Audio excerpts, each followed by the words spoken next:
education at Spirit Keeper Equine Sanctuary, and today is Saturday, December 21st, 2019.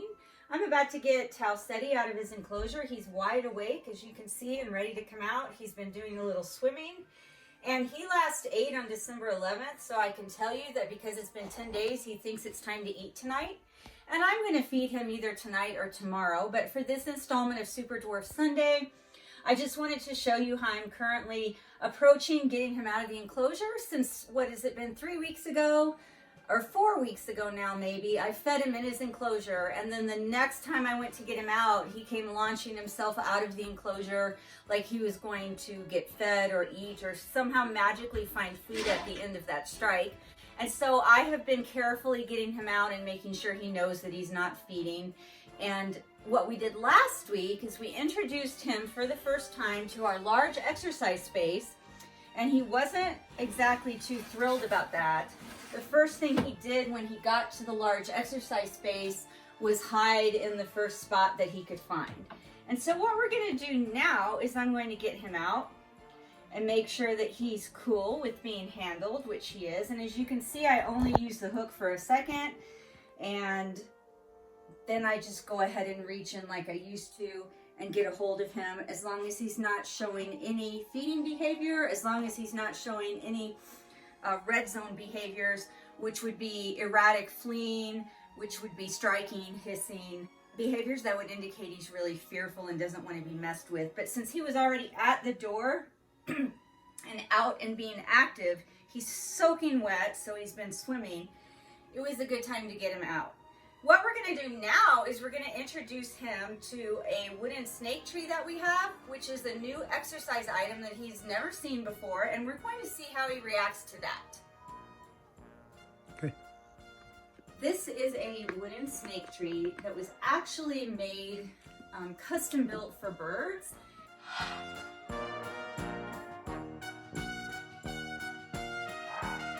Got this from the people at Pikes Peak Parrot Rescue a few weeks ago. It's on a stand, which I right now have covered by dog beds, but it's on a wooden stand that actually has wheels on it so that we can wheel it around the house.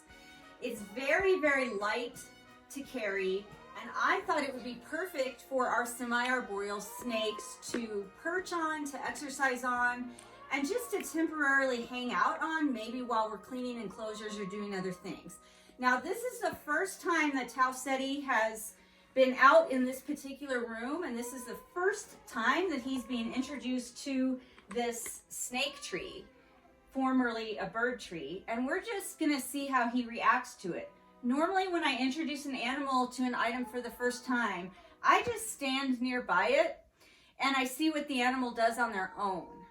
And as you can see, TC oriented towards the snake tree and has now moved towards it on his own. All I was doing was standing here and allowing him to smell it, look at it, realize it's there, and then I just wait to see what he does, and I observe his behavior from this moment on.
thank everybody for watching this episode of Super Dwarf Sunday. It's been episode number 20 already.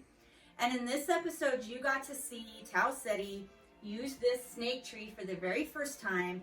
And I would have to say that from Tau Ceti's point of view, he liked it. He preferred it to our large exercise space. Last week when we put him in the large exercise space, I had to place him up there, and then he immediately hid. Today, when I stood by the snake tree talking, he pretty quickly oriented towards it and started climbing on it on his own. And he has ended up spending 40 minutes climbing on this snake tree. A few minutes of that time, he got as high as he could up here, and he got in ambush position. And the rest of the time, he spent climbing around it. This is excellent in my opinion, because this snake tree not only provided him with mental stimulation and physical exercise, but it kept him occupied for plenty of time that if I needed to clean his enclosure or do enclosure maintenance, I could have while he was engaged in this activity. And so I would call this a complete success from my point of view and from Tau Ceti's point of view. So thank you so much again for tuning in for this episode of Super Dwarf Sunday. I'm Lori with Behavior Education. This has been TC from Reach Out Reptiles. And until next time, everybody remember to please be kind and love your animals.